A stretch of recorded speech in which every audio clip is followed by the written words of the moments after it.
We all have moments in our lives that we can look back on and see how they changed us. Usually, there's power in those moments, especially in the moments that are most challenging. But do we always seize that power, or do we lose it?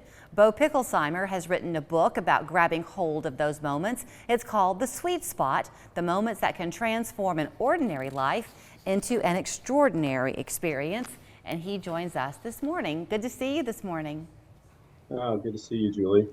So tell me a little bit about how you began to write this book, because as I understand it, you spent a career in the club industry, and now here you are, turned author, talking about the emotions of life and seizing those moments.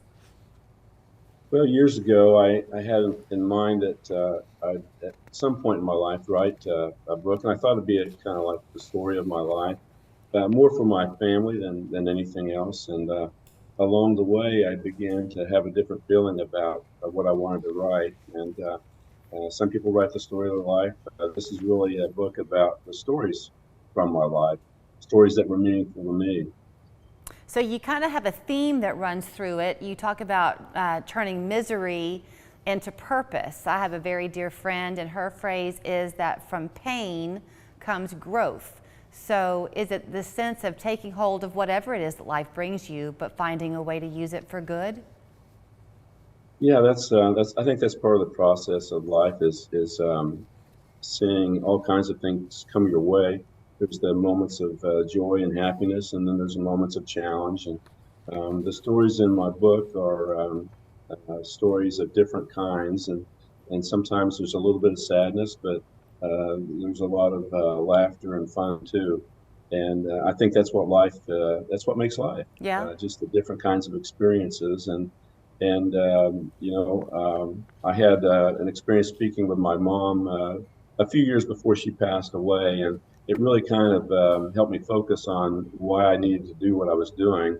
And I called her one day to have one of those conversations just to make sure we weren't missing anything before I lost her. And I wanted to go over one more time a story that we had recited to ourselves many times over the years. And she really couldn't remember the story at that point. And it made me think and realize that a lot of our moments slip through the cracks if we're not careful. And that was really one of the reasons why I decided to write the book I wrote. So Sure in the that writing mine of were the book documented. then, are you making sure that you chronicle those moments and that way they are not forgotten?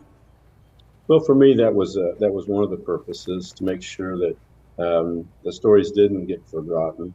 But it was also as I began writing the book, I realized that one of the other purposes I wanted was, as people read what I wrote, that it would take them back to some of their sweet spots and help them realize that and ponder and think about the experiences they had and the stories of their life. I think that I would imagine if you spent 30 years in the club business, even though they were high-end clubs, you probably saw a lot of people who were in those clubs to kind of escape their own sorrows and troubles. Did you ever have some moments in those difficult times that kind of became a sweet spot for you? There's several stories in my book that came out of those experiences in the club world, and yeah. That's really kind of where my craft of writing stories came about. As each month I would write a message to my members about what was going on at the club and some things that I wanted to communicate. And in that process, I found myself beginning to maybe help them relate to the message I was trying to share by telling stories. And that's really kind of where my craft began to be developed in that process. You told me that you thought that everybody should find a way to write a book. You've learned a lot about yourself in this process. Oh, yeah. I think when you look at your experiences, and in the book I talk about the process of how you remember and come to appreciate your sweet spots.